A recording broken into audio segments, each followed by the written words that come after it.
yang didapatkan dengan ikhtiar. Kedua, rizki yang didapatkan dengan bersyukur. Dua, dengan syukur.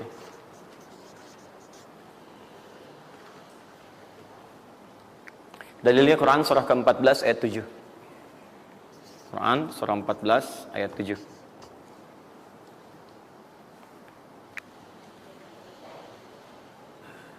Yang saya kotaki itu yang dihafal ya. Yang saya kotaki itu yang dihafal.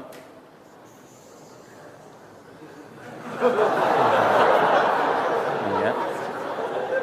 Enggak, ini inti ayatnya. Saya serius, ini inti. Ini harus ada. Karena ini saya sering katakan ketika Anda menghafalkan, itu spirit ayatnya ada dalam jiwa kita. Kalau bisa udah otomatis gitu.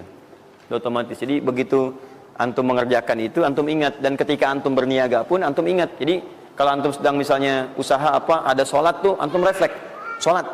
Karena tahu dengan sholat itu rezeki bertambah, bukan berkurang. Jelas ya? Nah, terus kan? Ini, Quran surah 14 ayat 7. Saya naikkan ke atas ya. Turunannya. Quran surah ke-9 ayat 103. Saya urutkan berdasarkan amalan. Dan Quran surah 9 ayat ke-60.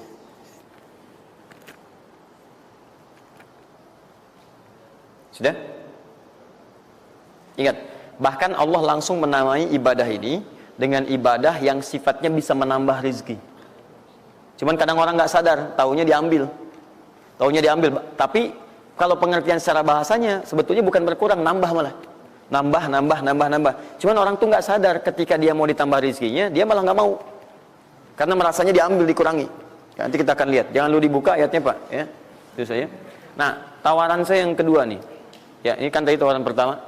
Mau nggak saya kasih bonus lagi? Nah, saya serius. Ketika Anda kerjakan, penambahannya langsung minimal 700 kali lipat nilainya. Mau? Alhamdulillah. Sama, ini 3, ini pun harus 3. Ya. Quran surah kedua ayat 261 sampai 263. Nah, ini saya kotakin.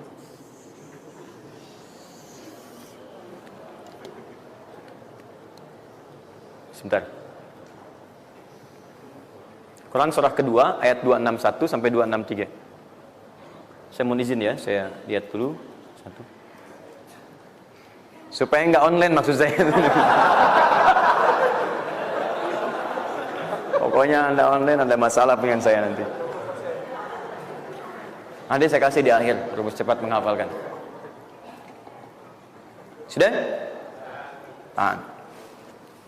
2. Nah, yang ketiga, nanti saya simpan dulu aja supaya Anda fokus yang ini dulu untuk berlatih selama sepekan.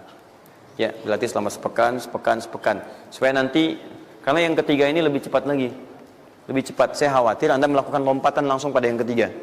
Nah, persoalannya kita mesti berurut karena yang satu dengan dua ini keduanya saling bersinergi. Begitu yang kedua udah dapet, yang ketiga lebih mudah.